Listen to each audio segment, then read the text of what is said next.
Relate करने की आवश्यकता है।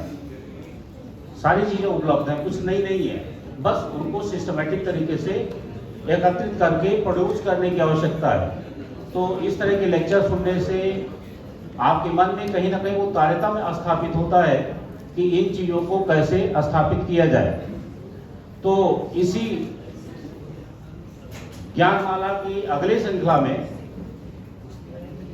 आपको कुछ और नया देने हेतु, कोई नई और चीज़ें शेयर करने हेतु, कुछ नए अनुभव आप तक पहुंचाने हेतु मैं आमंत्रित करता हूं डॉक्टर रमेश पटेल जी को, जो कि उत्तर प्रदेश इलाहाबाद से आए हुए हैं। आप अपना जीवन अनुभव और अपने द्वारा अनुभव किए गए चिकित्सा सार को आपके सम्मुख प्रस्तुत करेंगे। श्री डॉक्टर रमेश पटेल।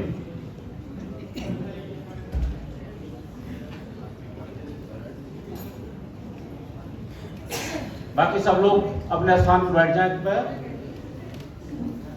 आ जाए।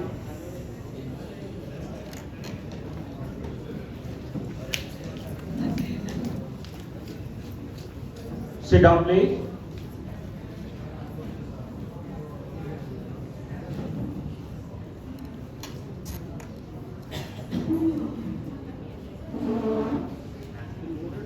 चलिए, तब तक इनको डिले है, तब तक मैं कुछ आपको बता देता हूँ उपयोगी चीजें।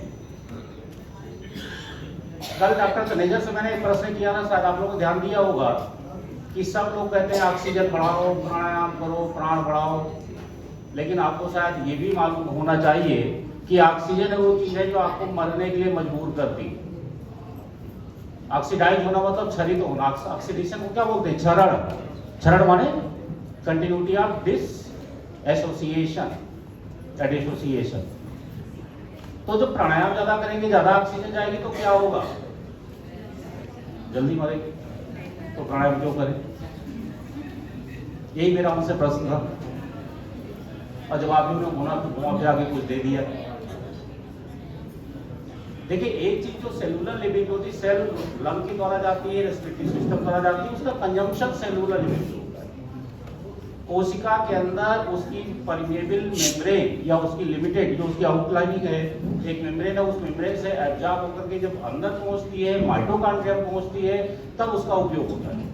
माइटोकॉन्ड्रिया में ऑक्सीडेटिव फैक्ट्री चलती है जो ग्लूकोज को जला करके और एनर्जी प्रोड्यूस करती है। ये जो कंजम्पशन है, ये कोई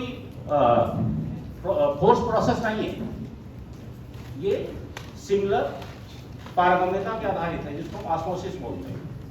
तो अगर O2 कंसंट्रेशन ब्लड में ज्यादा होगा, अंदर का कम होगा, तो बाहर से अंदर ऑक्सीजन ट्रांसफ्यूज होगा, अंदर ज्यादा होगा, बाहर से कम होगा, तो उसका लेवल घटेगा।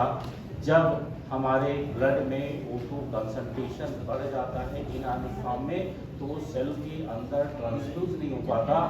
जैसे समुद्र वाली स्थिति होती, पानी बहुत है लेकिन पीने योग्य नहीं है, वाली स्थिति रहती। ठीक है ना?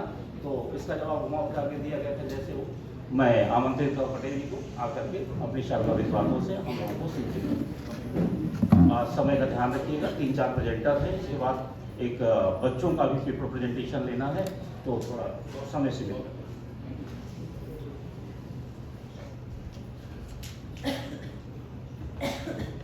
कब आया? वही समझ देखा नहीं।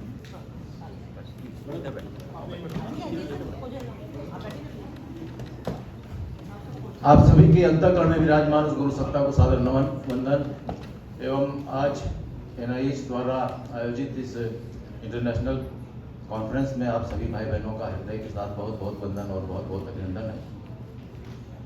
मैं आभारी हूँ डॉक्टर विनोद कश्यप सर का, जिन्होंने मुझे इस कॉन्फ्रेंस में बोलने का मौका दिया थायराइड पर।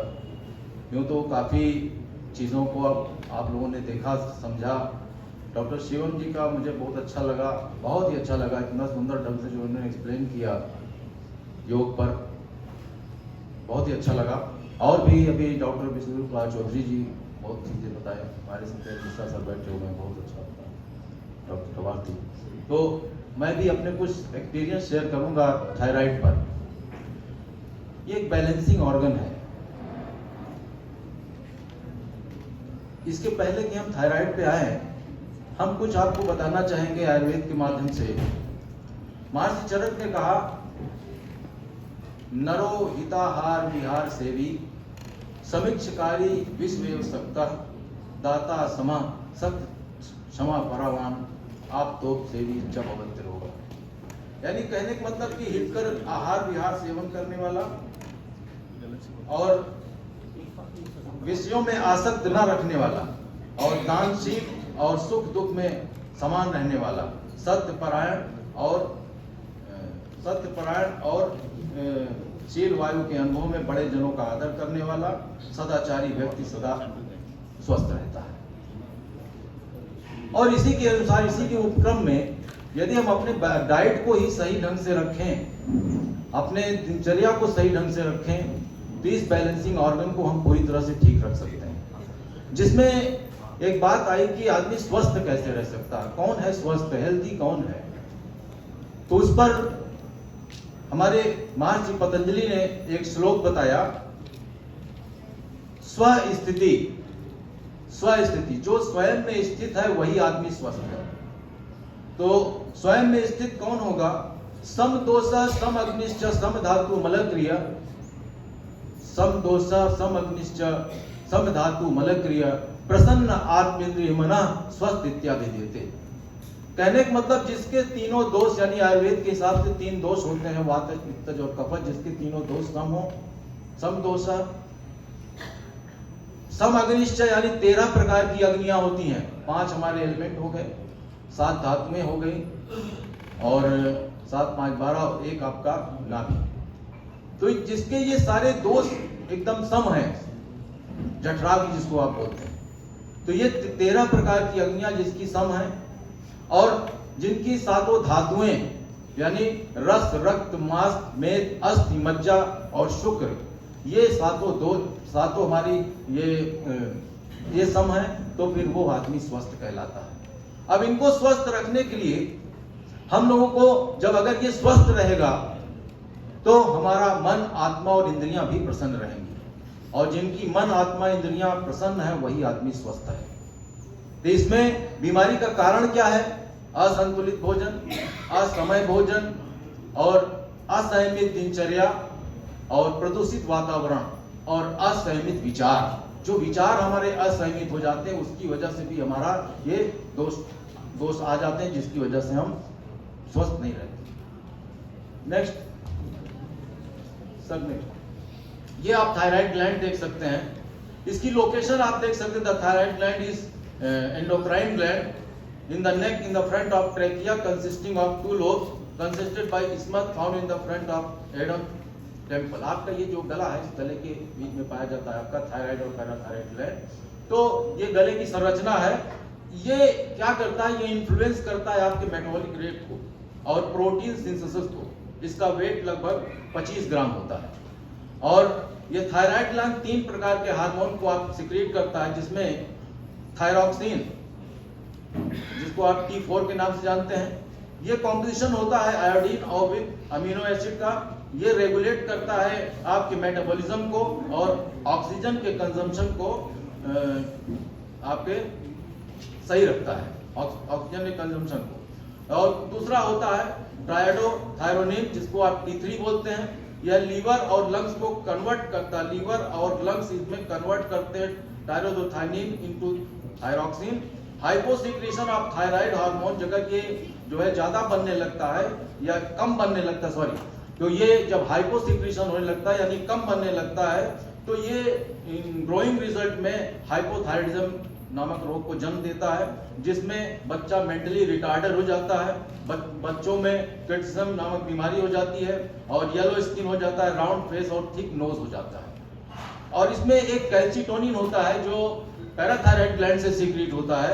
यह नॉर्मल ग्रोथ, बॉडी के नॉर्मल ग्रोथ पर और प्रॉपर डाइजेशन के ऊपर जो है ये उसको बैलेंस करता है। और कैल्शियम, जो बोन में कैल्शियम जाता है उसको भी रेगुलेट करता है। It maintains the level of calcium in blood, यानी ब्लड में जो कैल्शियम होता है उसको ये मेंटेन करता है कैल्सिटोनिन। और एक अब आपका TSH, यानी जिसको आप कहते हैं थायराइड स्टिमुलेटिंग हार्मोन, ये प्रोड्यूस, ये जो है ये प्रोड्यूस होता है आपके ब्लड स्ट्रीम में बाय पिट्यूटरी ग्लैंड। ये पिट्यूटरी ग्लैंड के माध्यम से आपकी ब्लड स्ट्रीम में आता है। Next, over secretion of thyroxine. जब इस थायरॉक्सिन का ओवर सिक्रीशन होता है, ज्यादा बनने लगता है, तो ये हाइपरथायराइडिज्म बनाता है। तो यह क्या करता है, यह जो है थैलेमिक गॉइटर, आपके यहाँ पर गॉइटर घेगा नामक बीमारी हो जाती है, इसमें फीमेल्स लोग ज्यादा परेशान होती है। इसमें the thyroid gland enlarge increasing the rate in the eyes protrude out, यानी आंखें बिल्कुल बाहर की तरफ झलकने लगता है और पर्सन अपना वेट जो है लूज होता चला जाता है, पर्सन हमेशा कमजोर होता चला जाता है। और महिलाओं में तो ये अक्सर पाया जाता है जिसमें लोग जो है बिल्कुल थिन होने लगते हैं, उनका मेंस्ट्रुअल साइकिल बिगड़ जाता है और बहुत ही इरिटेबल हो जाते हैं। इसका ट्रीटमेंट क्या हो सकता है? इसका ट्रीटमेंट हो सकता है जो भी ड्रग आपके सामने आते हैं वो ड्रग ले सकते हैं, या फिर synthesis of hormone by yoga को हम करके हम अपने इस हार्मोन को बैलेंस कर सकते हैं। तो ये एक इतनी खतरनाक बीमारी है कि इवन जो लोग कंसीव नहीं करते वो TSH हार्मोन की वजह से कंसीव भी नहीं होता है जब तक ये बैलेंस ना हो जाए। इसका बहुत ही अच्छा इलाज हमारे योग में है, लेकिन इसके पहले हम हाइपोथायराइडिज्म के बारे में जान लें। यह जो है, यह थायरॉक्सिन हार्मोन बनाने में असमर्थ होता है, जिसकी वजह से आपके बॉडी का मेटाबॉलिज्म गड़बड़ हो जाता है और एक जो है बहुत ही थकान का अनुभव करता है एक व्यक्ति, और छोटा सा काम करता है बहुत ही थक जाता है और मेंस्ट्रुअल साइकिल डिस्टर्ब हो जाती है, ओवरवेट हो जाता है और नर्वसनेस भी हो जाता है, मसल रिटार्डनेस हो जाता है, मसल्स में वीकनेस भी आती है। और ज़्यादातर ये बहुत ही prominent, most prominent in females ये कॉज करता है हाइपोथायराइडिज्म को। एक बेसिक कॉज है, नेक्स्ट, एक बेसिक कॉज है अर्थराइटिस का। अर्थराइटिस का कॉज, ये बेसिक कॉज है इसके आपके इसके थायराइड का एक बेसिक कॉज है अर्थराइटिस। ये आगे चल के अर्थराइटिस को भी जन्म देता है, जिसका कारण पुअर लाइफस्टाइल, एक्सरसाइज का न करना, इम्प्रॉपर स्लीपिंग, सही अच्छी नींद न लेना, बैड हैबिट्स यानी गंदगी आदतें, इधर उधर की चीजें खाना, एक्सेस स्ट्रेस रखना, बहुत से लोग बहुत ज्यादा तनाव रखते हैं, न्यूट्रिशनल डिफिशिएंसी ऑफ आयोडीन और inability of body to absorb iodine from blood, specially salt. और कुछ कॉजेस में जेनेटिक कॉज हो जाता है जिसकी वजह से ये हाइपरथायराइडिज्म जन्म देता है। अब इसकी यौगिक रेमेडी क्या हो सकती है? Next slide, next. यौगिक रेमेडी इसमें क्या हो सकती है? हमारे गर्दन के कुछ व्यायाम है, इसको भी कर सकते हैं, आप देख सकते हैं चित्र पर गर्दन। लेकिन अगर आपको सर्वाइकल स्पॉन्डिलाइटिस है तो आपको किसी डॉक्टर से या किसी योगा थेरेपिस्ट से मिल करके तभी आप इस नेक वाली एक्सरसाइज को करें। और 6 से 8 सेट्स ऑफ सूर्य नमस्कार, ये बहुत अच्छा काम करता है आपके थायराइड में। ये आपके बॉडी का मेटाबॉलिज्म को इंक्रीज करता है। लेकिन बस यही है कि आजकल बहुत से योगा के थेरेपिस्ट जो है बड़ा फास्ट करते हैं, इसको फास्ट नहीं करना है, कम से कम होल्ड करना है इसको, अबाउट 30 सेकंड, एक सेट को कम से कम 20 to 30 सेकंड होल्ड करके करें इस सूर्य नमस्कार को, तो बहुत ही अच्छा रिजल्ट आपके थायराइड को बैलेंस करने में आता है। ये एक प्रकार का बैलेंसिंग ऑर्गन है हमारा थायराइड। जैसे तराजू होता है तो तराजू जिस प्रकार दोनों पलड़े बराबर होने चाहिए, अगर ये डिस्टर्ब होता है तो फिर पूरा शरीर ही पूरा डिस्टर्ब हो जाता है। इसलिए हमको अपने थायराइड को पूरी तरह से बैलेंस रखना है। इसमें और भी कुछ आसन है, नेक्स्ट आप लोग आसन को देख सकते हैं, इसमें बहुत आसन है, विपरीत करणी आसन, शशांक आसन, भुजंग आसन, अभी कराया भी गया था, यहाँ पर मैडम ने करवाया था तमाम प्रकार के आसन, सेतु बंधु आसन, और आज योगा में भी काफी आसनों को कराया गया आदरणीय शिवम जी के द्वारा, तो वहां भी कराया गया, आपने देखा होगा। सेतु बंधु आसन, कंधरासन, सर्वांगासन, मत्स्य आसन, सिंहासन, हलासन, शवासन, ये सब चीजें हमको करनी है, कम से कम 10 to 20 ब्रीथ, और अपनी कैपेसिटी के हिसाब से करना है। और ये जितने भी आसन है ये आपके थायराइड के फंक्शन को ठीक करते हैं। और एक हमारा आता है शव आसन, इसको भी कम से कम 5 मिनट करना चाहिए। ध्यान से शवासन की मुद्रा, ये भी जो है ऑटो सजेशन दे करके अपने मस्तिष्क को हम लोग ठीक करते हैं, अपने बॉडी को, इसको थायराइड को पूरी तरह से बैलेंस करते हैं शवासन। लेकिन ये किसी अच्छे एक्सपर्ट से आपको सीख करके इसको करना चाहिए। एक इसमें प्राणायाम है जिसका रिजल्ट हमने देखा है, अपने क्लिनिकली देखा है, उसको मैं आपको बताना चाहता हूँ, जिसमें उज्जाई प्राणायाम बहुत अच्छा वर्क करता है। उज्जाई प्राणायाम, तो इस उज्जाई प्राणायाम में क्या करते हैं, गले को सिकोड़ते हुए श्वास को भरते हैं। सर क्या मैं एक सेट यहाँ पे कर सकता हूँ? सर योग के लोग सब जानते हैं। अच्छा, उज्जाई प्राणायाम में गले को सिकोड़ते हुए सांस को भरते हैं और सांस को भर करके इसमें कभी कभी 2 बंद या कभी कभी बहुत से योगाचार लोग 3 बंद लगाते हैं। मूल बंद, उड्डयन बंद या जालंधर बंद। तो मूल बंद यानी अपने मल द्वार और मूत्र द्वार को ऊपर की ओर खींच लेना और पेट को अंदर खींच लेना, उड्डयन बंद, और गर्दन को नीचे झुका देना और अपने क्षमता के हिसाब से सांस को रोके रहना। उसके बाद बायां नाक दबा करके दाहिने से निकाल देना। एक सेट मैं यहीं खड़े खड़े आपको बता देता हूं।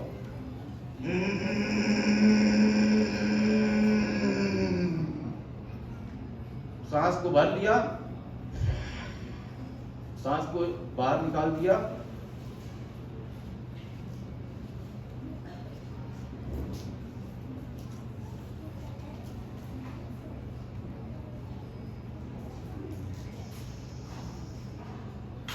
बैठ करके इसको कायदे से कर सकते हैं आप। सॉरी, सीख लीजिए किसी योगाचार से, उसके बाद फिर इसको करिए, बहुत ही अच्छा रहता है। इतना सुंदर है ये प्राणायाम। इस प्राणायाम से आप करके अपने थायराइड को पूरी तरह से आप बैलेंस रख सकते हैं।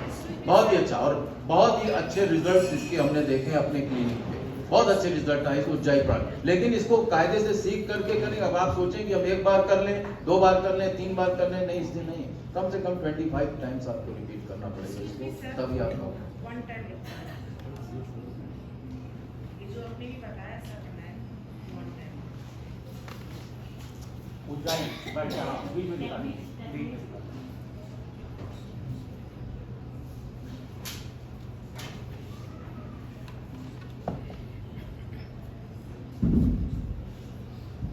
गले को सिकोड़ते हुए श्वास को भरना है अपने अंदर, और जब सांस अंदर भर जाए तो एक झटके में उसको बाहर निकाल देना है, और बाहर निकाल के अपने मल द्वार और मूत्र द्वार को ऊपर की ओर खींच लेना है, और पेट को भी अंदर खींच लेना है, यानी मूल बंद, उड्डयन बंद, और गर्दन को निकाल नीचे कर देंगे जालंधर बंद, और अपनी कैपेसिटी के हिसाब से कम 25 से 30 सेकेंड होल्ड करेंगे, और उसके बाद बंधों को छोड़ते हुए गर्दन को सीधा करें और दाहिना नाक दबा करके बाएं से निकाल दें। ये एक सेट हुआ। ऐसे ही आपको 25 बार, कम से कम 25 बार करें। अगर शुरुआत में नहीं बनता है तो आप केवल गले को सिकोड़ना सीखिए, यहाँ पर सिचुएशन पड़ता है। जब आप इसको सीख जाएंगे तब आप कर लेते। एक बार मैं बताऊंगा।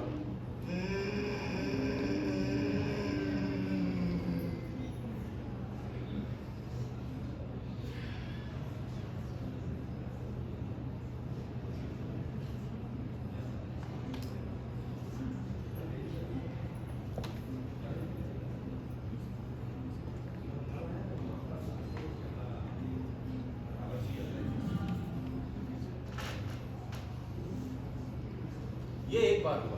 इसी तरह से आपको करना है, बहुत ही अच्छा रिजल्ट आता है।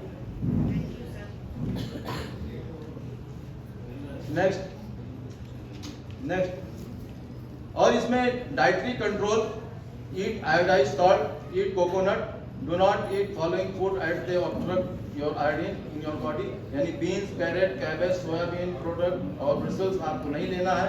अगर आप दवा ले रहे हैं, थायराइड की दवा यदि आप ले रहे हैं तो do not stop at once, तुरंत उसको नहीं बंद करना है। आप अपने डाइट पे कंट्रोल रखते हुए इस प्राणायाम को करें और जितना भी यौगिक रेमेडी बताएगी उसको करें। धीरे धीरे आपका जो है डोज कम होता जाएगा और एक दिन आएगा आपकी मेडिसिन छूट जाएगी। मैंने कई पेशेंट को इसको आजमाया और कई पेशेंट्स को इसको ठीक किया है, जो आज अपनी ज़िंदगी बहुत ही अच्छे ढंग से जी रहे हैं और अपना थायराइड प्रोफाइल चेक कराते रहें। नेक्स्ट ये आप देख सकते हैं, जो आप खाना चाहे वो खाएं। आयोडीन रिच फूड वो आपको स्क्रीन पर दिख रहा है, और जो वर्स्ट फूड है, जो आप बर्गर, पिज्जा, मोमोज, ये जो फास्ट फूड खाते हैं ना, ये पुअर लाइफ स्टाइल जो हम आजकल अपना लिए हैं, स्क्रीन को आप दूर रखें अपने आप को इन फास्ट फूड से, आप बिल्कुल स्वस्थ रहेंगे और बिल्कुल मस्त रहेंगे, सब ठीक रहेंगे। Thank you, thank you, thank you.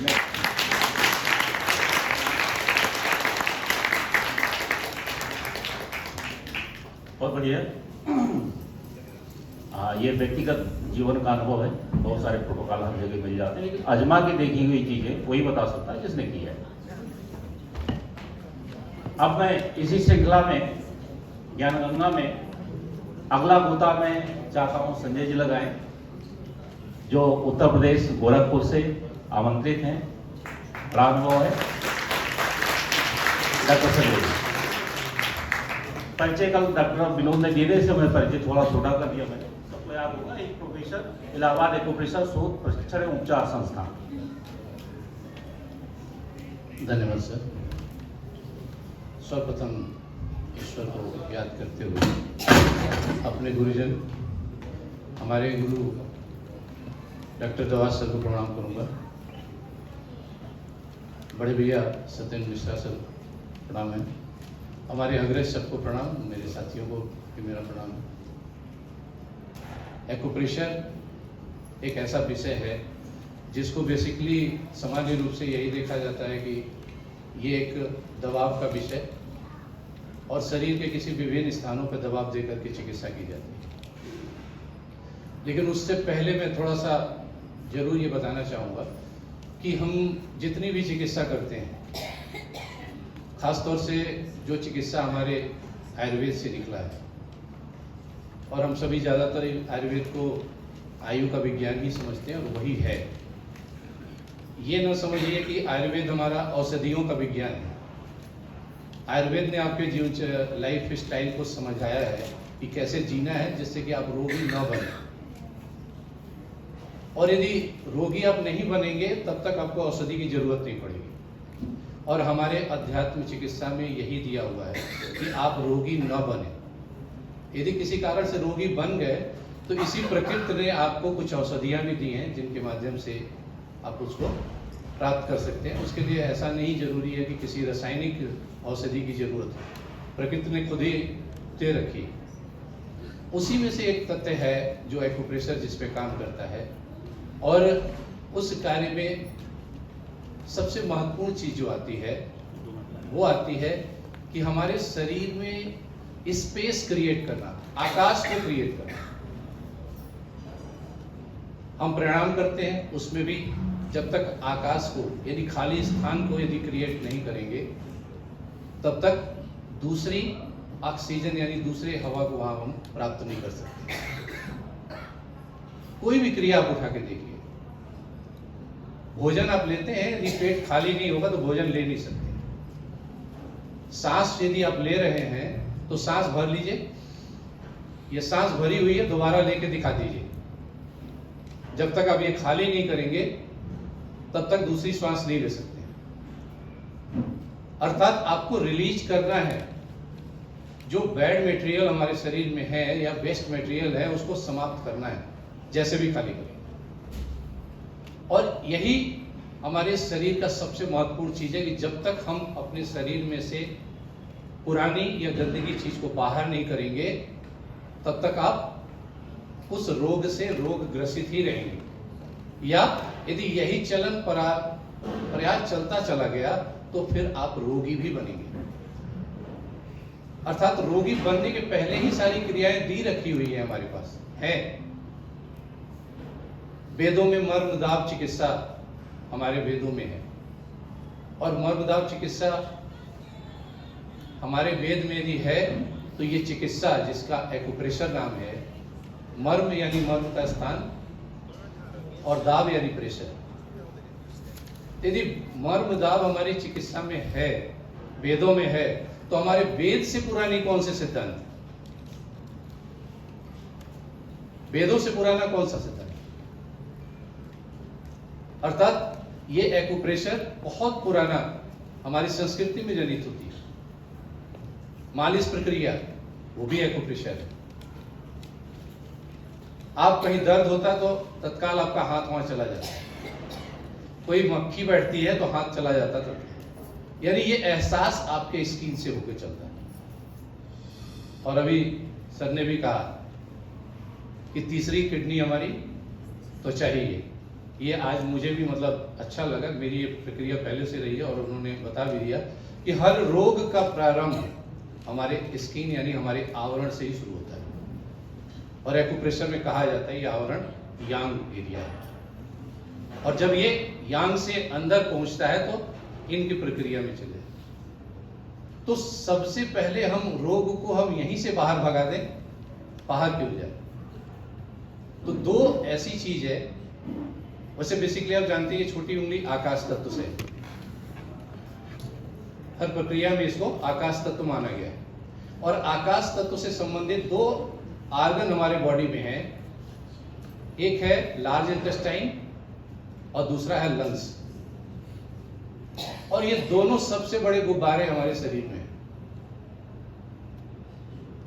यदि ये दोनों खाली ना हो तो टॉक्सिन हमारे शरीर में भरा रहेगा, वेस्ट मटेरियल भरा रहेगा,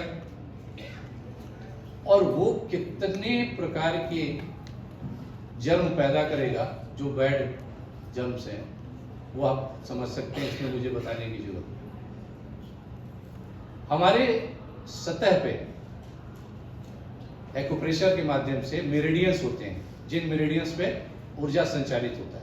मैं इसको थोड़ा सा इसलिए चाह रहा हूँ कि ये बहुत जल्दी जल्दी मैं वो करूँगा, थोड़ा नेक्स्ट करते जाइएगा। सबसे पहला लंग्स का ये मेरिडियन है, आपके दोनों हाथ में चलती है, हाथों पे चलता है। नेक्स्ट फिर लार्ज इंटेस्टाइन है, नेक्स्ट है ये लार्ज इंटेस्टाइन की मेरिडियन है, ये भी आपके हाथों पे चलती है। नेक्स्ट ये स्टमक की मेरिडियन है, नेक्स्ट ये मेरिडियन नेक्स्ट स्टमक की है, ये आपके पैरों से शरीर पे आती है, शरीर से होकर पैरों तक चलती है पूरी। नेक्स्ट ध्यान से देखिएगा कौन कौन सी, पैरों से और हाथ से। और नेक्स्ट करिएगा, हाँ ये स्प्लीन की मेरिडियन है। और अगला हार्ट, नेक्स्ट हार्ट की मेरिडियन है, ये भी हाथों पे चलती है। अगला अगला अगला हाँ ये स्मॉल इंटेस्टाइन की मेरिडियन है, ये भी आपके चेहरे से चलते हुए हाथ पे चलती है। और नेक्स्ट फिर दो मेरिडियन आएगी वो पैरों पे आगे, ये आपके यूरिन ब्लैडर की मेरिडियन सबसे बड़ी मेरिडियन है पूरे शरीर में, आंखों से लेके पैर तक चलती है। अगला है ये पूरी मेरिडियन बड़ी है इसलिए कई स्टेप में है। और अगला नेक्स्ट किडनी की मेरिडियन, ये आपके पैर से लेके शरीर तक आती है, पैर से निकलती है। और अगला पेरिकार्डियम जो हमारा आवरण है हार्ट का, एक्यूप्रेशर में बड़ा इंपॉर्टेंट है, ये भी हाथ में मेरिडियन है। नेक्स्ट ट्रिपल वार्मर, ये हमारे तीनों upper lower middle abdomen area का ट्रिपल वार्मर माना जाता है, ये भी हाथ पे मेरिडियन चलती है। अगला गॉल ब्लैडर मेरिडियन, ये हमारे चेहरे से लेकर के पैरों तक चलती है, ये भी मेरिडियन। नेक्स्ट लीवर, बड़ा इंपॉर्टेंट मेरिडियन है, और लीवर आप जानते हैं, ये लीवर।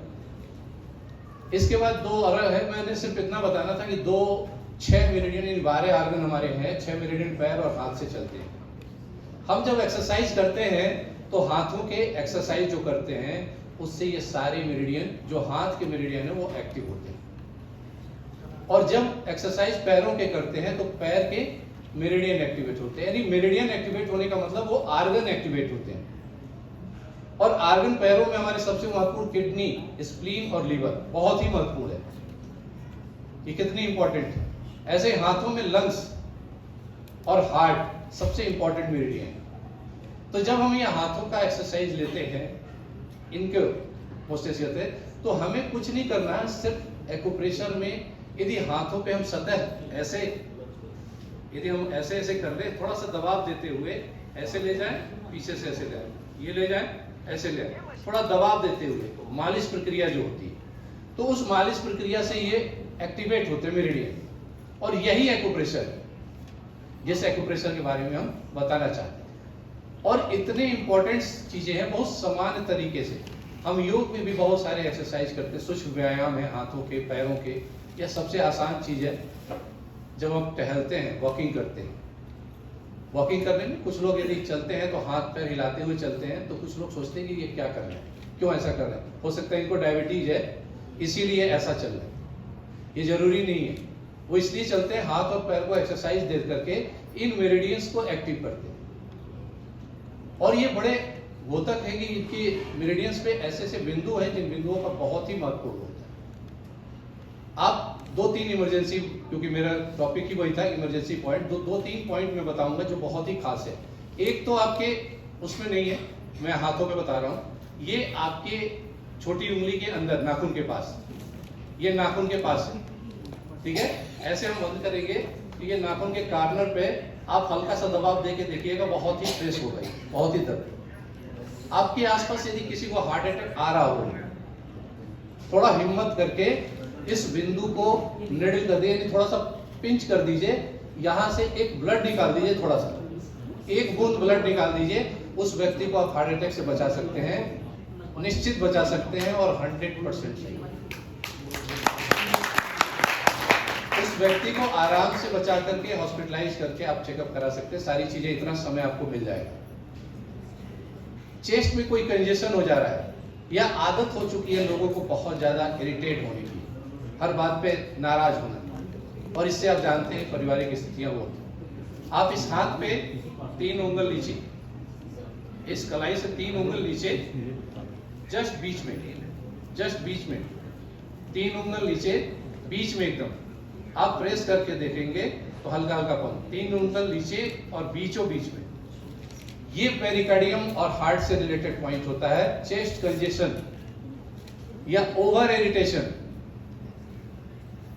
यहां तक मित्रों के बीच, परिवार के बीच, 2 लोगों के बीच में एक बड़ा महत्वपूर्ण पॉइंट है कि जो रिलेशन खराब होते हैं ना, उस रिलेशन को आप खत्म कर सकते हैं।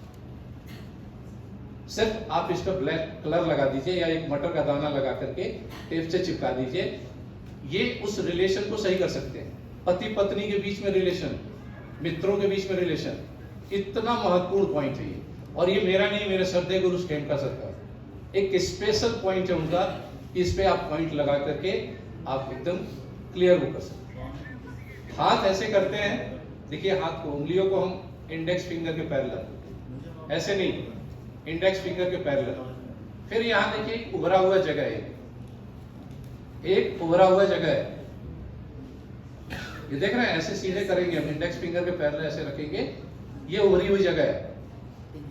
इस एक पॉइंट को दबाने से सिर में दर्द, गले का यानी सर्वाइकल का, और किसी प्रकार की मूड स्विंगिंग, हार्ट फ्लेयर जो सिर में होता है, गर्म लहरें निकलती हैं, दर्द होता है, आंखों में जलन हो रही है, इसको थोड़ा सा पंप करिए, ऐसे रखिए और अंगूठा रख करके ऐसे ऐसे पंप करिए। 20 से 25 बार करेंगे, इतनी देर में आपके फ्रंटल एरिया का हेडेक है, चेहरे पे किसी प्रकार की प्रॉब्लम है, उसको आप समाप्त कर सकते हैं। एक लास्ट में आपको बताता चलूं, आपके पास, सबके पास पेन है ना, बीपी बढ़ी हुई है, हो सकता है सर्वाइकल का पेन भी हो, कुछ नहीं करना है, ये बाएं हाथ के अंगूठे का ये जो जोड़ और ये जोड़, ठीक है, इमरजेंसी पॉइंट के लिए, इसलिए कि कुछ नहीं आपको जरूरत है, किसी इंस्ट्रूमेंट की जरूरत नहीं है, सिंपल आप एक पेन लीजिए, सबके पास पेन होता है, राउंड शेप का पेन होना चाहिए, आप इस पे लगाइए और ऐसे ऐसे मसाज कर दीजिए। ये इसको ऐसे करना है तो मैं ऐसे दबा करके इसको ऐसे, आप थोड़ा सा, जिसको सर्वाइकल है आप अभी 1 मिनट करिए, आपका सर्वाइकल गला खुल जाएगा एकदम तत्काल, लेकिन थोड़ा सा पेन बर्दाश्त करिएगा 1 मिनट तक। ऐसे ऐसे महत्वपूर्ण पॉइंट्स हैं इसमें, ऐसे ऐसे बिंदु हैं जो एकदम इमरजेंसी के हैं और तत्काल आपको रिलीफ देते हैं। समय कम है इसलिए मैं अभी यही सारांश करूंगा। धन्यवाद सर।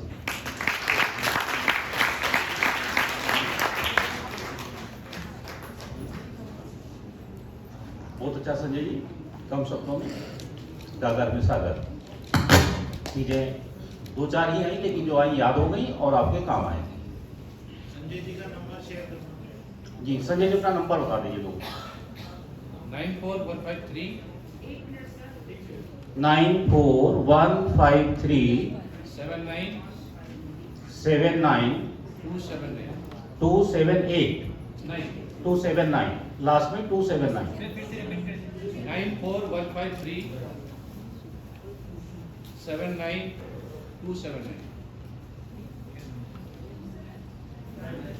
ये पॉइंट आपको चिकित्सा कम टोटका ज्यादा लगे होंगे, है ना?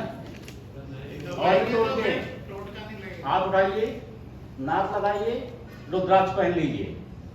यही ताबीज पहनते हो ना आप लोग, जो बाबा देता है आपको फोन करके। 20% ऑक्सीजन बढ़ जाती, सतीश बताना भूल गए। इमीडिएट 20% ऑक्सीजन बढ़ जाएगी, आपका एनर्जी लेवल बढ़ जाएगा, आपका डिप्रेशन रिमूव और हंसना शुरू। बहुत मजेदार है, करके देखिएगा। तो ये सारे पॉइंट बिल्कुल जादू की तरह से काम करते हैं। और सौभाग्य या दुर्भाग्य से हमारे गुरु संजय जी के गुरु, सरस्वती जी के गुरु डॉक्टर खिमकाई इस विषय के लिए। तो इसी क्रम में ज्ञान गंगा में अगली गोताखोर हैं professor Sati Kala ji. He is professor and head of the department, Guru Ram Rai university, I think वही है ना, गुरु राम राय यूनिवर्सिटी उत्तराखंड। आपका बहुत वाइड एक्सपीरियंस है योग अभ्यास से लेकर के traditional Indian system of medicine में काम करने का। आपने योग में तो जितना काम किया ही वर्ल्ड लेवल का अच्छा प्रमाणित काम किया। नेचुरोपैथी का सेंटर भी चला रही है, नेचुरोपैथी का काम कर रही है। नेचुरोपैथी के लिटरेचर डेवलप करने में आपने बहुत बढ़िया काम किया है। और एक भारत की पहली संस्था आई है जो मिनिस्ट्री ऑफ HRD से नेचुरोपैथी का कोर्स चला रही है, NIOS। उसके लिटरेचर डेवलपमेंट में आपने योगदान दिया है, थोड़ा सा मेरा भी है। वो संस्था 2 साल का डिप्लोमा और विद 6 मंथ इंटर्नशिप का कोर्स डिस्टेंस लर्निंग मोड पे चला रही है। पत्राचार नहीं है, ध्यान रखिएगा। कॉन्ट्रैक्ट क्लासेस होंगी, जितनी क्लासेस असाइंड है 450 क्लासेस के बाद ही एग्जाम दे पाएंगे। तो रेगुलर ना होते हुए भी रेगुलर ही है और उसमें कहीं कोई कॉम्प्रोमाइज नहीं है। तो वो कोर्स ऑथेंटिक इसलिए है कि गवर्नमेंट बॉडी का है, गवर्नमेंट ऑफ इंडिया आपको उसका सर्टिफिकेट प्रोवाइड करेगी, ठीक है ना? तो मैंने भी उसका सेंटर ले रखा है लखनऊ में। अगर किसी को कोई इंटरेस्ट होगा तो संपर्क कर सकते हैं, उसमें फॉर्म डाल सकते हैं। 2.5 साल का नेचुरोपैथी का डिप्लोमा, 2 साल का योग का डिप्लोमा पाठ्यक्रम वो ऑफर कर रहे हैं। 1 ईयर योगा टीचर्स ट्रेनिंग भी है, डिफरेंट कोर्सेज है, लेकिन 2 प्रमुख कोर्सेज हैं जो सबके काम लायक हैं, जो आपको स्किल डेवलपमेंट के साथ साथ रोजगार परक भी है। तो इसी श्रृंखला में मैं प्रोफेसर सत्य काला जी से विनती करता हूँ को आकर के अपने अनुभूत ज्ञान से हम सबका अभिसिंचन करें और हम लोग कुछ और मोती लेकर के यहाँ से जाने में सक्षम हो पाए। स्वागत है।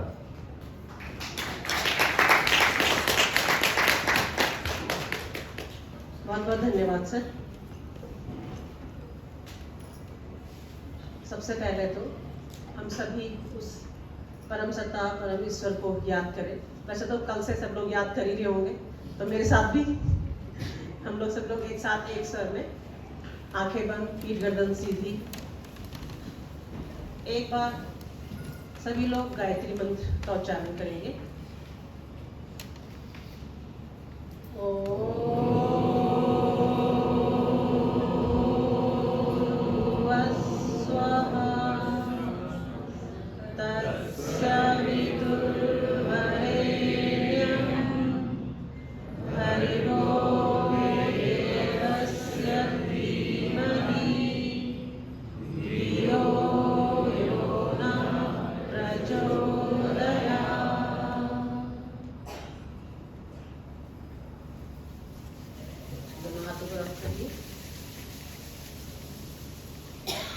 अब आप आराम से बैठ सकते हैं।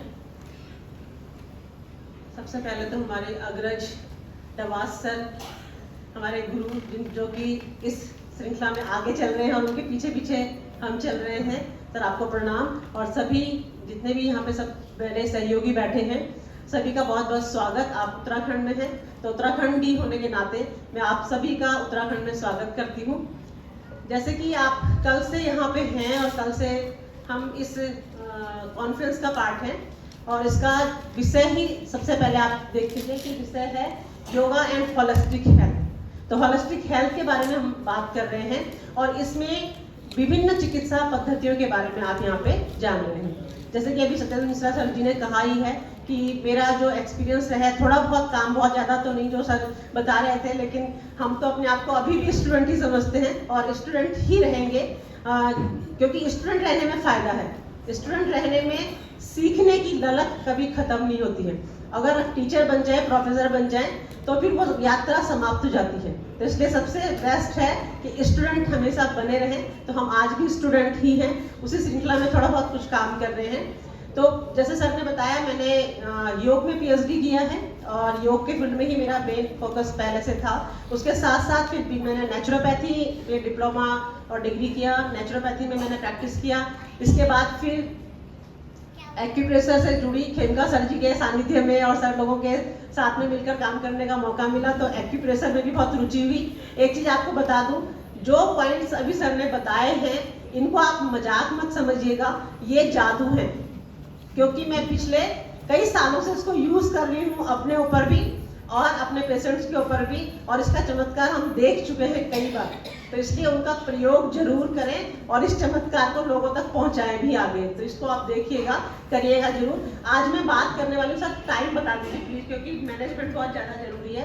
क्या ठीक है, 20 मिनट इनफ है, क्योंकि हम इसमें पहले थोड़ा सा पार्ट हम जानेंगे हॉलिस्टिक हेल्थ, और उसके बाद मेरा जो आज का टॉपिक है वो है, मैं आपको थोड़ा सा मिट्टी से रूबरू कराना चाहती हूँ। मिट्टी क्या होती है, मिट्टी चिकित्सा क्या है, और उसमें भी है बहुत कुछ पढ़ा है हमने, सब कुछ जानते हैं उसके बारे में।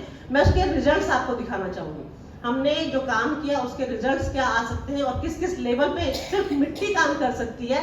तो वो देख करके आप भी आश्चर्यचकित होंगे शायद थोड़ा बहुत। तो सबसे पहले तो ये कि हॉलिस्टिक हेल्थ क्या है, समग्र स्वास्थ्य की परिकल्पना में हम क्या समझते हैं, किस चीज को हम लेकर के देखते हैं, तो उसको हमें समझना है कि आप, अगर मैं किसी को पूछूं यहाँ पे कि क्या कोई ऐसा है पूरे हॉल में जो कह सके मैं पूर्ण रूप से स्वस्थ हूँ, तो वो हाथ खड़ा करे जो कह सकता है मैं पूर्ण रूप से स्वस्थ हूँ। और वो मुझे थोड़ा सा उसकी स्वास्थ्य की डेफिनेशन भी बताए कि वो किस रूप में स्वास्थ्य को समझते हैं और पूर्ण स्वास्थ्य की जो हम परिकल्पना करते हैं। क्योंकि देखो, एक ने उठाया है तो इसका मतलब है कि वो उन्होंने उसके बारे में कुछ ना कुछ सोचा है, समझा है, बाकी किसी ने भी हाथ नहीं उठाया। तो सर आप थोड़ा सा बताएंगे, थोड़ा सा कुछ भी आप। ये बहुत अच्छी बात है कि आपने कहा, सर पीछे उन्होंने हाथ उठाया था कि मैं पूर्ण रूप से स्वस्थ हूँ, क्योंकि मैं नहीं उठा सकती हूँ आज की डेट में, इतना करने के बाद भी मैं नहीं कह सकती कि मैं पूर्ण रूप से स्वस्थ हूँ। आप, मैं इसलिए बात कर रही हूँ क्योंकि इसके कई सारे डायमेंशंस हैं, कई सारे डायमेंशंस ऐसे हैं, क्योंकि हम सिर्फ और सिर्फ शरीर से स्वस्थ होने की बात नहीं करते, हम सिर्फ और सिर्फ मन से स्वस्थ होने की बात नहीं करते। तो ये सिंपल सा फैक्ट जो है, WHO भी जो डेफिनेशन देता है, वहां पे भी वो डायमेंशन, अब वो 4 हो गए, पहले 3 थे लेकिन 4 डायमेंशन पे बात करता है कि कौन पूर्ण रूप से स्वस्थ है, जो शारीरिक रूप से स्वस्थ है, मानसिक रूप से स्वस्थ है, आध्यात्मिक रूप से स्वस्थ है और सामाजिक रूप से स्वस्थ है। तो 3 स्वास्थ्य तो फिर भी आप अपने बता सकते हैं, लेकिन सामाजिक स्वास्थ्य आपका दूसरा बताएगा कि आपका सामाजिक स्वास्थ्य सही है या नहीं है। ये कौन बताएगा? जो आपके साथ में रहते हैं, जो आपके सामने आसपास रहते हैं, वही बता पाएगा कि आपका किस प्रकार का स्वास्थ्य है। तो सबसे पहली बात ये कि दो चार सिम्टम्स में आप इसको समझिए, क्योंकि बहुत बड़ा टॉपिक है यही जो हॉलिस्टिक हेल्थ, क्योंकि छोटा टॉपिक नहीं है, ये बहुत विराट टॉपिक है। तो अगर हम फिजिकल लेवल में कहें तो फिजिकल लेवल में हम स्वास्थ्य की अगर बात करेंगे, पहले तो स्वास्थ्य की डेफिनेशन ही क्या है, स्व में स्थित होना, अपने आप में स्थित होना। क्योंकि योग का स्टूडेंट होने के नाते हमें उसको समझना पड़ता है स्व है क्या। आप मुझे देख रहे हैं लेकिन आप मुझे देख नहीं सकते, आप सिर्फ और सिर्फ मेरी बॉडी को देख रहे हैं, मेरे शरीर को देख रहे हैं, लेकिन मैं क्या हूँ, एक कॉन्शियसनेस है, ये स्व है, ये मैं एक चेतना हूँ। तो उसको देखने के लिए उस लेवल पे ही जाना पड़ेगा, या मुझे आपको देखने के लिए या आपको मुझे देखने के लिए। तो शारीरिक स्वास्थ्य की जो डेफिनेशंस में आता है, वहां पे सिर्फ हम इतने लेवल पे जान सकते हैं कि मेरे शरीर में कोई भी डिसेबिलिटी नहीं है, मेरे हाथ दोनों ठीक हैं, मेरे दोनों पैर ठीक हैं जो आपको दिखाई दे रहा है। लेकिन ये क्या है, ये बाहर से आप देख पा रहे हैं, लेकिन अंदर से मेरा लिवर ठीक है, किडनी ठीक है, लंग्स ठीक है, ये सारी चीजें भी उसके अंदर आती है, क्योंकि ये क्या है, ऑर्गन्स सिस्टम। तो सिंपल तौर पे अगर आप देखें कि आपकी बॉडी के सभी अंग जो हैं वो आपके पास विद्यमान है। आपका गॉल ब्लैडर निकला नहीं है, आपका यूट्रस रिमूव नहीं हुआ है, आपके ऑपरेशंस के थ्रू कई सारे ऑर्गन्स बदले नहीं गए हैं। तो आप क्या है, शारीरिक स्वास्थ्य बोल सकते हैं एक बार को, और आपके सारे सिस्टम प्रॉपर तरीके से काम कर रहे हैं। तो ये आप अपने आप को कह सकते हैं कि हम शारीरिक रूप से स्वस्थ हैं। लेकिन मुझे लगता है कि कोई एक भी नहीं ऐसा बोल सकता है यहाँ पे, कि वो इस जितनी बातें मैंने बताई उसमें भी वो कह सके कि मैं शारीरिक रूप से भी स्वस्थ हूँ। अब आता है मानसिक स्वास्थ्य। मानसिक स्वास्थ्य के डायमेंशन इसमें बहुत सारे हैं, इसमें क्या क्या चीजें होंगी। मानसिक स्वास्थ्य के लक्षण क्या क्या हैं। सबसे पहला लक्षण होता है प्रसन्नता। मानसिक स्वास्थ्य में अगर आप देखेंगे प्रसन्नता सबसे बड़ा लक्षण है कि अगर आप प्रसन्न हैं, आपके चेहरे से दिख जाता है कि आप प्रसन्न हैं या नहीं है, ठीक है। दूसरा, आप स्ट्रेस में नहीं रहते, तनाव में नहीं रहते। ये तीसरा, आपके अंदर आत्म सुरक्षा की भावना है, आत्मसम्मान की भावना है, समायोजन की भावनाएं हैं। ये सारा आपका मानसिक स्वास्थ्य दर्शाता है। क्योंकि इसको अगर टॉपिक लूंगी तो यही एक बड़ा लेक्चर हो जाएगा, सिर्फ मैं लक्षण बता रही हूँ। इसके बाद हम तीसरे नंबर पे आते हैं कि जो हम बोलते हैं आध्यात्मिक स्वास्थ्य। आध्यात्मिक स्वास्थ्य के लक्षण क्या है। करुणा, परोपकार, दया, ये सबके अंदर चीजें होनी चाहिए। ये किस मात्रा में है, किस रूप में है, कैसे आप उसको यूज कर सकते हैं, तो ये आपके आत्मा का स्वास्थ्य दिखाता है। सामाजिक स्वास्थ्य कहाँ पे है। सामाजिक स्वास्थ्य दिखाता है कि आपका आपके अपने साथ समायोजन कैसा है। पहले तो अपने साथ, क्योंकि आजकल क्या है, लोग अपने साथ ही एडजस्ट नहीं कर पाते, दूसरा तो छोड़िए। सेल्फ अपने बारे में अगर हम बात करें तो अपना ही टाइम मैनेजमेंट हमारा नहीं हो रहा है। क्यों नहीं हो रहा है, क्योंकि हम एडजस्ट ही नहीं कर पा रहे। अब फिर अब अपनी फैमिली के साथ नहीं कर पाते, जब फैमिली के साथ नहीं कर पाते तो फिर पड़ोस में नहीं कर पाते, पड़ोस में नहीं कर पाते तो समाज में नहीं कर पाते। तो ये यहाँ से ही प्रॉब्लम हो जाती है। तो अब इसकी हम बात कर रहे हैं, तो अब हमें स्वस्थ बनना है। तो कैसा स्वस्थ बनना है, जो हम इन चारों डायमेंशंस में अपने आप को फिट कर पाए। तो वो बहुत बड़ा पार्ट है, बहुत लंबी यात्रा है, लेकिन कहीं से तो शुरू करनी पड़ेगी। तो हम शारीरिक स्वास्थ्य से ही इसको शुरू करेंगे और उस तरह से भी जब हम आगे बढ़ेंगे तो आप 100% अपने इन चारों डायमेंशंस को लेकर के अपने आध्यात्मिक स्वास्थ्य की तरफ जाएंगे। और जो स्वास्थ्य की वास्तविक परिभाषा है, स्व में स्थित होना, उसको जान पाएंगे। आत्मा क्या है, आत्म तत्व क्या है, उसमें कैसे उसको कैसे जान सकते हैं, कैसे देख सकते हैं, कैसे समझ सकते हैं, फिर उसको समझेंगे। तो ये पूरा ये टॉपिक है जिसके बारे में आप कल से बातचीत कर रहे हैं। और इसको प्राप्त करने के लिए फिर माध्यमों की बात आ रही है। तो बहुत सारे माध्यम हैं, जिन माध्यमों में से हम आज जो बात कर रहे हैं, अल्टरनेटिव थेरेपीज की बात कर रहे हैं। अब हमारी गवर्नमेंट भी कर रही है, आप लोगों को पता है, हमारा पूरा आयुष डिपार्टमेंट बना है, आयुष मंत्रालय बना है इसके लिए। और बहुत सारी चीजें इसमें यूज हो रही है, जिसमें मुख्य रूप से आप देख पा रहे हैं योग और नेचुरोपैथी। इस पे बहुत ज्यादा काम हो रहा है। और इस लेवल पे आप देखोगे कि गवर्नमेंट के लेवल पे भी और इंडिविजुअल, मुझे लगता है गवर्नमेंट से ज्यादा अगर देखा जाता है तो इंडिविजुअल लेवल पे जिन लोगों ने काम किया है, उन्होंने इस पैथी को बचा के रखा हुआ है। जितने भी हमारे प्राचीन पुराने लोग हैं, उन्होंने इस पे काम किया, इसलिए ये पैथी आज हम बात कर पा रहे हैं, हम जान पा रहे हैं, तो तभी हम समझ पा रहे हैं। तो नेचुरोपैथी की हम अगर बात करते हैं तो नेचुरोपैथी में पंच तत्व चिकित्सा होती है। जैसे भी सर ने बताया था, त्रिदोष सिद्धांत, त्रिदोष पे आधार पे हम बात करते हैं। तो ऐसे त्रिदोष कहाँ से आए। त्रिदोष भी पंच तत्वों से ही बने हुए हैं। तत्वों का मिश्रण ही दोष जो हम देखते हैं कि 5 तत्वों में से 2-2 दोष मिलकर के ये त्रिदोष को निर्माण करते हैं। तो 5 तत्वों में से एक तत्व आता है आपका पृथ्वी तत्व, मिट्टी चिकित्सा। तो मिट्टी चिकित्सा की जब हम बात कर रहे हैं तो मिट्टी तो बहुत सारी है हमारे चारों तरफ, है ना। मिट्टी मिट्टी है, जल ही जल है। अगर जल चिकित्सा की भी बात करते हैं तो बहुत सारी चीजें हैं, पर उसका प्रयोग करने का तरीका बड़ा अलग होता है। उसको किस तरह से यूज करना है, कैसे यूज करना है, पूरा साइंटिफिक तरीका उसका है। मुझे लगता है इसको बात करने से पहले मुझे आपको कुछ दिखाना चाहिए, तो आपकी क्यूरियोसिटी उसमें बढ़ेगी कि हम जो बात कर रहे हैं आप उसको सुनने में थोड़ा सा इच्छा आपकी ज्यादा बढ़ेगी। नेक्स्ट स्लाइड दिखाना प्लीज। नेक्स्ट, इसको आप देख सकते हैं। देखिए, जो मिट्टी हम बात करते हैं कि मिट्टी चिकित्सा यूज करनी है और मिट्टी का प्रयोग करना है, तो मिट्टी कैसी होनी चाहिए। ऐसा नहीं है कि हमने कहीं से भी कुछ भी कीचड़ उठाया, कुछ भी मिट्टी उठाया और उसको हम प्रयोग कर रहे हैं और फिर हम कहते हैं कि हमें फायदा नहीं होता, हमें तो नुकसान हो गया, हमें तो एलर्जी हो गई, ये हो गया, वो हो गया। क्योंकि यहाँ पे भी हमें हाइजीन का बहुत ज्यादा ध्यान रखना पड़ता है। तो आप जब मिट्टी तैयार करते हैं मिट्टी चिकित्सा में, उसका ये माध्यम है। देखिए, ये इस फाइन मड हम तैयार करेंगे और उसके बाद इसको सूर्य में सुखा करके तब हम तैयार करके उसके बाद इसको भी छानना पड़ता है। अभी भी इसका एक प्रोसेस बाकी है, क्योंकि जब तक उसको प्रोसेस नहीं करेंगे तब तक आप उसको यूज नहीं कर सकते। जबकि नॉर्मल आप देखोगे कहीं पे से कोई कहीं से भी उठा लेता है, कुछ भी उठाया, उसको भिगाया, उसको यूज करना शुरू कर दिया, तो वो प्रॉपर जो हमें रिजल्ट्स हैं वो नहीं मिल पाते। Next please, next slide. ये तो कुछ पंख स्नान आपने देखा होगा, पंख स्नान की टेक्निक इसमें होती है। ये केस स्टडीज है, ये मैं डिस्कस करने वाली हूँ आप लोगों के साथ में कि जो जो केस मैंने डील करे हैं अपने कुछ लाइव अभी कुछ साल पहले की बात में है। इस केस के बारे में मैं आपको बताना चाहूंगी। ये जो पेशेंट है, ये पेशेंट यूके से मेरे पास आए थे, लंदन से हैं, और इनका जो प्रॉब्लम है, ये 21 साल का बच्चा है, सिर्फ 21 साल का लड़का, जिसको कि स्किन का बहुत ज्यादा बड़ा प्रॉब्लम था, जिसको हम नॉर्मल एक्जिमा भी कहते हैं। और इस तरह का सीवियर एक्जिमा था कि ये रात भर बैठ करके खुजली करता था, जिसकी वजह से इसको इंसोमेनिया हो गया, नींद भी नहीं आती थी। अब जब ऐसी कंडीशन बन गई, उसके बाद उसको डिप्रेशन हो गया। डिप्रेशन होने के बाद इसको फिर क्या है, अपने आप इसके साथ में, क्योंकि देखो साइकोसोमेटिक डिसऑर्डर्स कैसे बनते हैं। साइकोसोमेटिक डिसऑर्डर पता है किसी को यहाँ पे, किसी को मालूम है? हाँ, कुछ लोगों को मालूम है, मैं बता देती हूँ कि जहाँ पे कुछ प्रॉब्लम्स ऐसी होती है जो मन से शरीर की तरफ बढ़ती हैं, पहले मन में आ जाती है फिर शरीर में जाती हैं। तो यहाँ पे ऐसे ही सोमेटिक साइको भी होती हैं, उल्टी भी जाती हैं।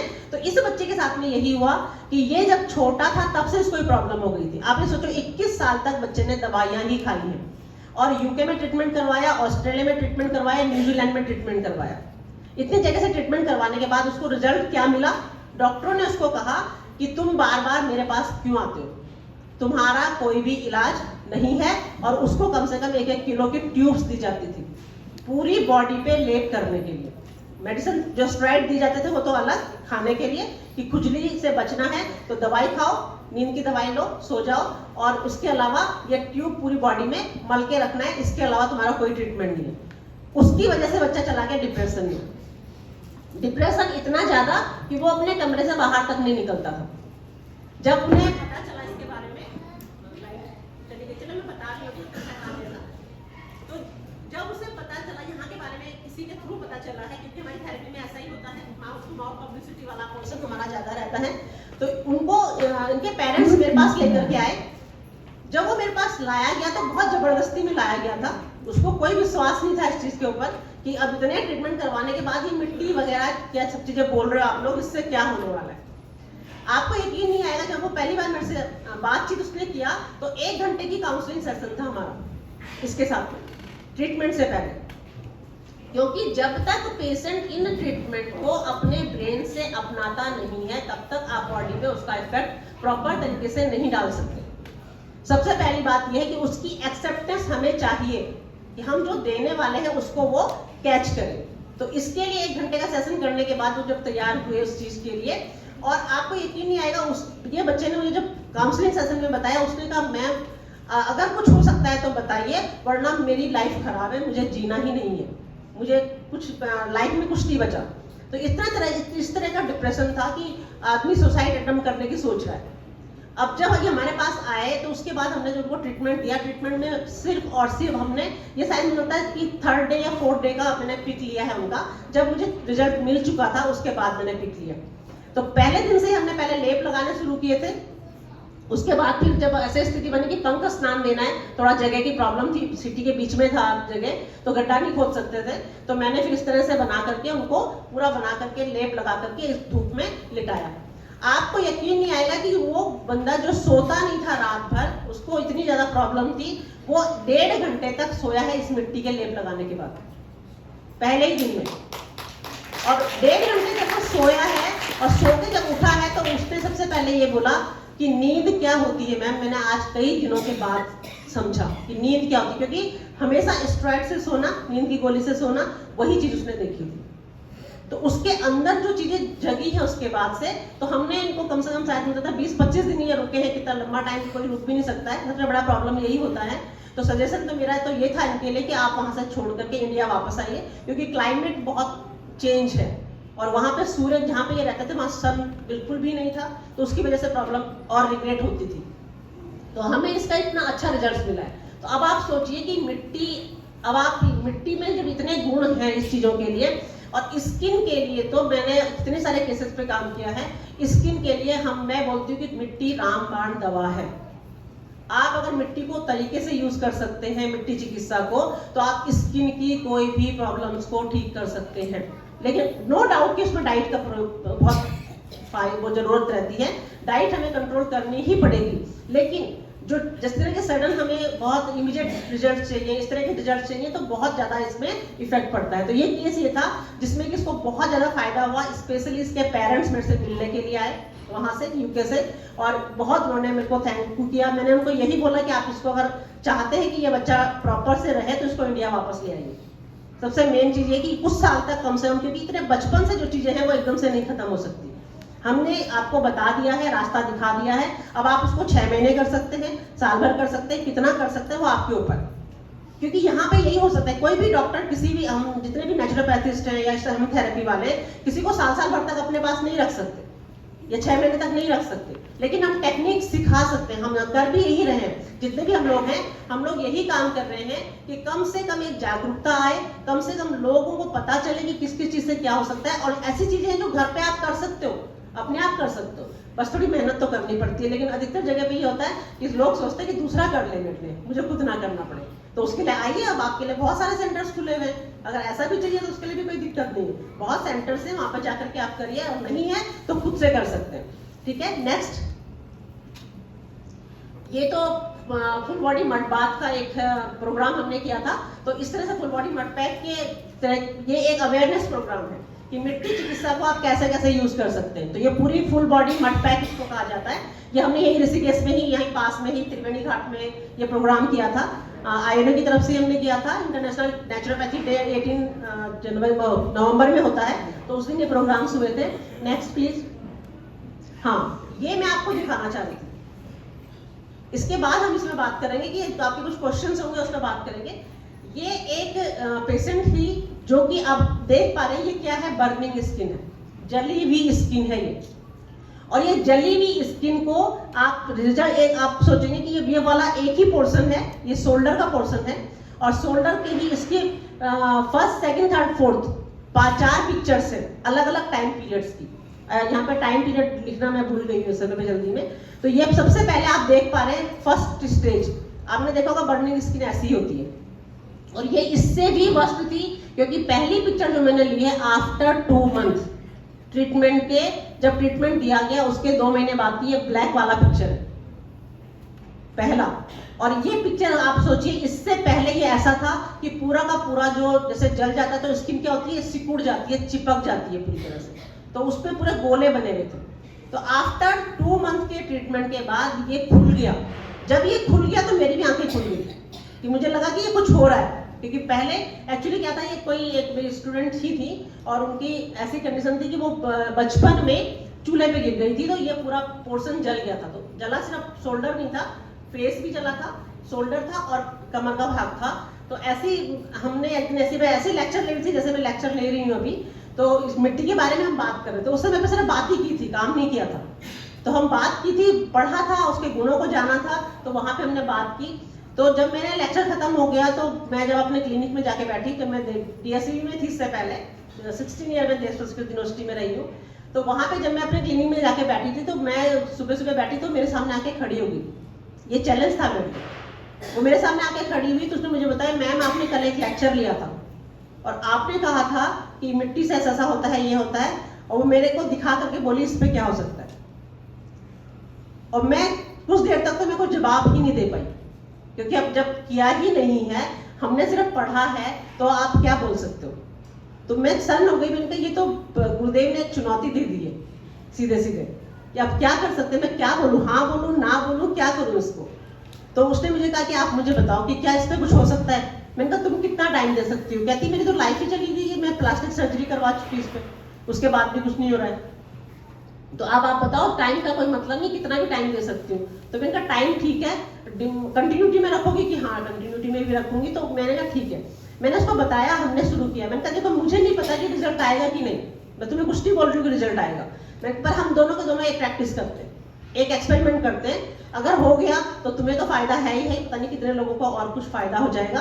तो हमने जब स्टार्ट किया तो वो 1 महीने के बाद मेरे पास भागती हुई आई, कहती मेरे घर वाले कह रहे हैं कि देखो देखो मैम इसमें फर्क पड़ रहा है, इसमें फर्क पड़ रहा है। मैंने कहा नहीं, मैं नहीं देखूंगी, क्योंकि मैं मान ही नहीं सकती इतनी जल्दी या इस तरह से इस वाली स्किन पे। भाई दांत खाद खुजली कुछ है, एक्ने है कुछ है, तो हम मान सकते हैं कि थोड़ा बहुत असर पड़ा होगा। डेड स्किन हो चुकी है, डेड स्किन में कैसे हो सकता है। तो उसने कहा कि नहीं मैम आप एक बार देखो। मैंने कहा नहीं 1 महीने और रुक, 1 महीने के बाद देखूंगी। तो 2 महीने के बाद जब मैंने देखा तो मेरे को आश्चर्य हुआ। मैंने कहा इससे पिक्चर लेना शुरू करो। मैंने स्टूडेंट्स को बोला कि इसकी पिक्चर लेना शुरू करो, और फिर मैं उसके लिए डेडिकेटेड हो गई, जाकर के उनको बताया। उसके लिए स्पेशल परमिशन लिया यूनिवर्सिटी में कि इसका कोई चार्ज नहीं पड़ेगा और इसके चार्ज माफ किए जाए, इसका प्रॉपर ट्रीटमेंट के लिए हमें एक्सपेरिमेंट करने के लिए दिया जाए। उसके बेस पे हमने इसको 7 महीने तक किया, 7 मंथ। उसके बाद उसने कंटिन्यूटी में अपने साथ किया होगा, लेकिन वो वही का स्टूडेंट था इसलिए हमें टाइम भी मिला। तो 7 महीने के बाद का आप ये देख पा रहे हैं जहाँ पे पूरा का पूरा ब्लड सर्कुलेशन उभर के आ गया है, नई स्किन बनने लगी है। और ये कहाँ से आया? ये सिर्फ और सिर्फ मिट्टी के मैंने जब गुण को पढ़ा तो उसमें एक गुण मैंने पढ़ा, क्योंकि देखो इसीलिए बोलते हैं स्वाध्याय करना चाहिए। मैं ऐसे ही पढ़ रही थी और पढ़ते पढ़ते मैंने ऋग्वेद उठाया, ऋग्वेद में मैंने रेफरेंस लिया और वो रेफरेंस अब मेरी पूरी ट्रीटमेंट में, मेरे पूरे ट्रीटमेंट में यूज होता है और मेरे पूरे क्लिनिक में यूज होता है। उसमें लिखा गया था कि दीमक की मिट्टी सर्व रोगों को नाश करने वाली होती है। और दूसरा इसमें पॉइंट लिखा गया था कि मिट्टी में नया प्राण देने की क्षमता होती है। फिर वहां पे उदाहरण दिया गया था, जो उदाहरण दिया गया था वो उदाहरण दिया गया था कि हम मिट्टी में कोई बीज को डालते हैं तो उसमें से एक नया अंकुर निकलता है। आग में डालते हैं तो वो जला देता है, वायु में डालते हैं तो सुखा देता है, जल में डालते हैं तो गला देता है। मिट्टी ही एक ऐसी चीज है कि जहां से वो एक नया जीवन को उत्पन्न कर देता है। बस ये ट्रिगर मुझे वहां से हुआ था और वो आज तक यूज हो रहा है मेरे क्लिनिक में भी, कि मैंने तब से लेकर के अब तक सिर्फ और सिर्फ दीमक की मिट्टी यूज की है अभी तक भी। पूरे टाइम से जो अभी आपको दिखाया भी था कि आपको यकीन नहीं आएगा, मैं अपने ड्राइवर को बोल करके भेजती थी जंगलों में, खुद जाती थी, ढूंढते थे हम लोग स्टार्टिंग में। अब तो मैंने जहाँ सेंटर बनाया है वहाँ जंगल के बीच में ही बनाया है, तो बहुत मिल रहा है। मतलब ऐसा लग रहा है कि हम लोग तो बहुत रिच हो गए कि हमें एक खजाना मिल गया है वहाँ पे। तो हम जा करके ढूंढते थे, ढूंढ करके लेकर आकर के फिर अपने आप उसको प्रोसेस करते थे जिस प्रोसेस में दिया गया।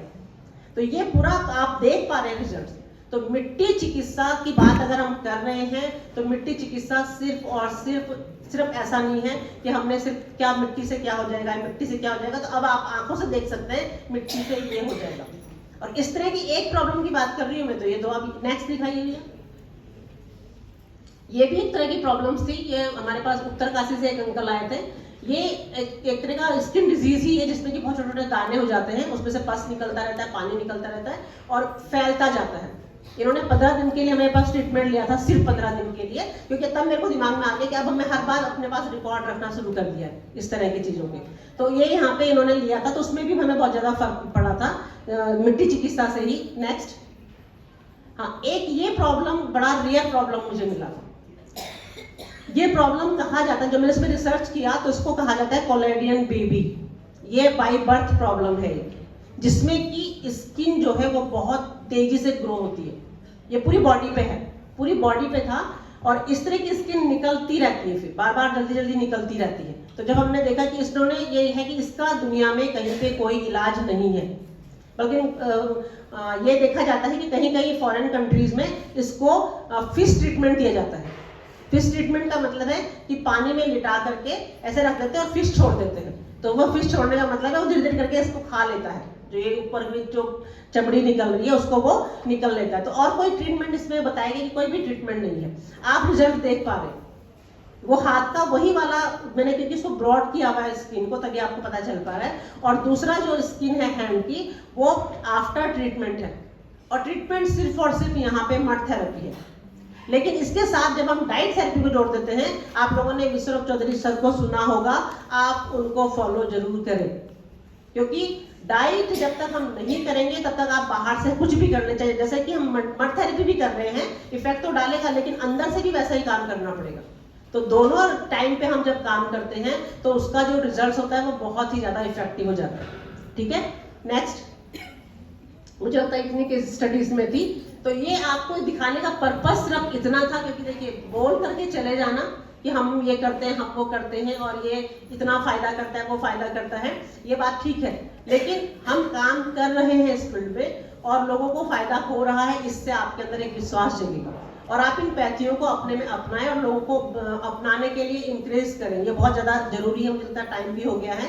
तो मुझे ये सिर्फ ये बताना था आपको कि आप इन सब चीज़ों को, जितने भी पैथीज की आप बात कर रहे हैं, जैसे एक्यूप्रेशर का है, मैं अपने इंस्टीट्यूट में जो हम थेरेपी यूज़ करते हैं, अभी 10-15 दिन पहले की बात है, पेशेंट्स मेरे पास दिल्ली से एक आए, सिर्फ 45 ईयर्स, और 45 ईयर्स में पहली बार डॉक्टर के पास गई और डॉक्टर के पास जाकर नी में चलने में कुछ प्रॉब्लम हो रही थी, स्वाइलिंग हो गई थी, बहुत मोटे मोटे पैर हो गए थे, ऐसी कंडीशन हो गई थी। तो उनको उन्होंने सीधे बोल दिया नी रिप्लेसमेंट, या आपके घुटने चेंज होंगे, आप बताओ कब ऑपरेशन होगा, ये होगा वो होगा। तो अब वहां से किसी के थ्रू उन्होंने मुझसे बात किया, मैंने कहा आप उनको बोल दो 1 महीने बाद करवाएंगे, 1 महीने का टाइम लेकर के आप आओ। तो उन्होंने कहा कि 1 महीना तो नहीं, मैं 15 दिन के लिए आ सकती हूँ। मैंने कहा 15 दिन के लिए आ जाओ। 15 दिन के लिए वो हमारे पास आई, चल नहीं पा रही थी, उठ नहीं पा रही थी, और मेरे को आकर के बोल दिया कि मैं तो ये बैठी हूँ, मेरे को बोला है सीढ़ी नहीं चढ़ना है, कुर्सी पे नहीं से नीचे नहीं बैठना है, जमीन पे नहीं बैठना है, मतलब जितनी चीजें करने वाली है वो सब कुछ नहीं करनी है, वो सब कुछ बोला गया था। और उसके बाद कि मैंने कहा ठीक है, तुम जो तुम्हें बोला गया, क्योंकि लोगों का माइंड चेंज करने में भी टाइम लगता है, मैंने कहा जो बोला गया आप उसको फिलहाल फॉलो करो। 2 दिन के बाद 3 दिन के बाद जब उनके पेन में हमने स्वाइलिंग को कम कर दिया ट्रीटमेंट से, पेन थोड़ा सा कम हो गया, मैंने कहा अब आप सीढ़ी चढ़िए, अब आप ऊपर जाइए, नीचे उतरिए, और अब कल से योगा करेंगी। पहले 2 दिन कुर्सी में बैठ के करवाया, क्योंकि जबरदस्ती नहीं कर सकते किसी के साथ में भी। तीसरे दिन से बोला अब आप जमीन पे बैठिए, बैठ के दिखाइए बैठ सकती हैं कि नहीं, कि बैठ सकती हूँ। 15 दिन में अभी वो अभी तक भी मुझे लगता है दिल्ली वापस नहीं गई है, अब वो घूम रही है, उत्तरकाशी घूम रही है, कहीं घूम रही है। मैंने कहा ऑपरेशन कब करवाना है, कहती नहीं करवाना है। तो ये सारी चीजें कहते हैं मुझे करवाना ही नहीं है, ऐसे स्थिति, ऐसे एक नहीं कई सारे केसेस है। तो आप लोग भी इसको देखिएगा, पढ़िए, समझिए और उसको प्रैक्टिस में अपना लीजिए। तो यही हमारा एक इन कॉन्फ्रेंसेस का मेन, जितनी भी कॉन्फ्रेंसेस ये होती हैं, विनोद जी का बहुत बहुत आभार कि वो इस तरह के प्रोग्राम्स करते रहते हैं और आप लोगों से मिलने का मौका भी मिलता है, अपने जो काम होते हैं उसको बताने का मौका मिलता है और आपसे सुनने का मौका मिलता है। तो ये बहुत ही अच्छी एक पहल है उनकी तरफ से, तो उनको बहुत बहुत धन्यवाद विनोद जी का कि उन्होंने मुझे आमंत्रित किया यहाँ पे, और आप लोगों को बहुत धन्यवाद कि आप लोगों ने इतने ध्यान से मुझे सुना। और आप आशा करती हूँ कि आगे भी आप इसको अपनाएंगे और जो चीज़ें आपने यहाँ पे सीखी हैं या समझी हैं उसको अपने जीवन में तो उतारेंगे ही, लेकिन आगे भी उसको बढ़ाएंगे। और हमारी जो ये पैथी है, योगा, नेचुरोपैथी और अल्टरनेटिव थेरेपीज, इसके विकास में हम सब के सब सहायक बनेंगे। बहुत बहुत धन्यवाद।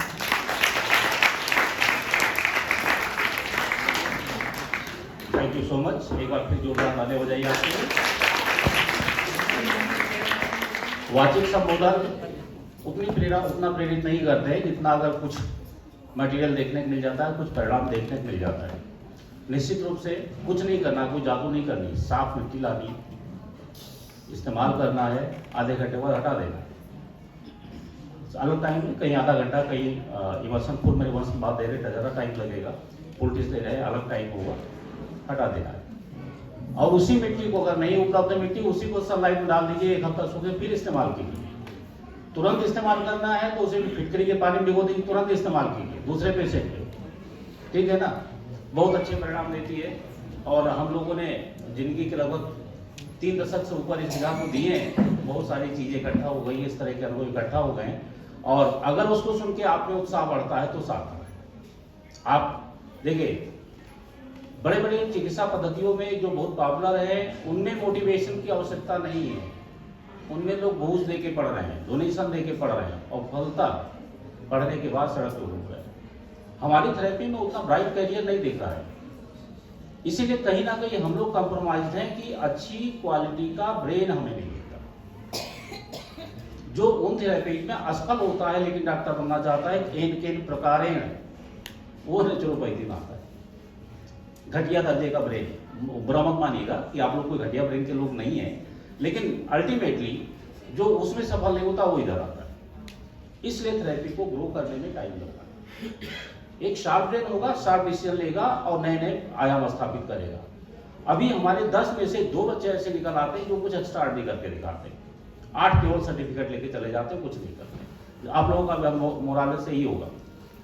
तो इस पैथी को आगे बढ़ाने के लिए इस तरह के मॉडल और मॉरल की आवश्यकता है, जो काम करके लोगों के सामने रखें, परिणाम रखें, उसको देख के लोग प्रेरित हों।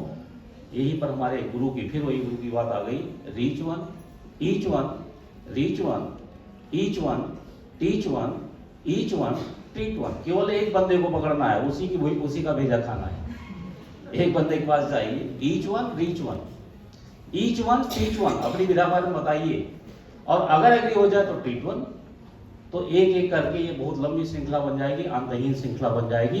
बस ईमानदारी से काम करने की आवश्यकता है, ठीक है ना। और एक चीज और, कल एक मैंने इंट्रो में थोड़ी बात कही थी ना कि हमारे शरीर में 5 ज्ञानेंद्रियां इन्हीं 5 तत्वों के आस्वादन के लिए बनाई गई हैं। गंध पृथ्वी को परसीव करती है, पृथ्वी के परसेप्शन के लिए गंध सूंघने की नासा बनाया गया है। आकाश तत्व का परसेप्शन करने के लिए कान दिए गए हैं, वायु तत्व का परसेप्शन करने के लिए स्किन दी गई है। ऐसे ही अग्नि तत्व का परसेप्शन आंखों के द्वारा होता है, ठीक है ना। तो ये 5 ज्ञानेंद्रियां इन्हीं 5 तत्वों संबंधित हम गलतफहमी पाले हुए हैं, क्या कि आंखों से हम तंडोले मंडोले देखेंगे। नहीं भाई, आंखों से वो देखिए जो भगवान दिखाना चाह रहा है, लेकिन जब तक बाहर देखोगे तब तक कुछ नहीं होगा। इनको बंद करोगे तब आपको अपने अंदर का स्वाद, अपने अंदर की गंध, अपने अंदर की स्पर्श तब पता लगेगा। एक शब्द बड़ा इंपॉर्टेंट है, मैं वह की भी अभी बात करता हूं। ज्ञानेंद्रियों को कंट्रोल कर लिया, प्रत्याहार कर लिया, तो कहां गया? जब मैं भीतर गया, किसके भीतर? अपने भीतर।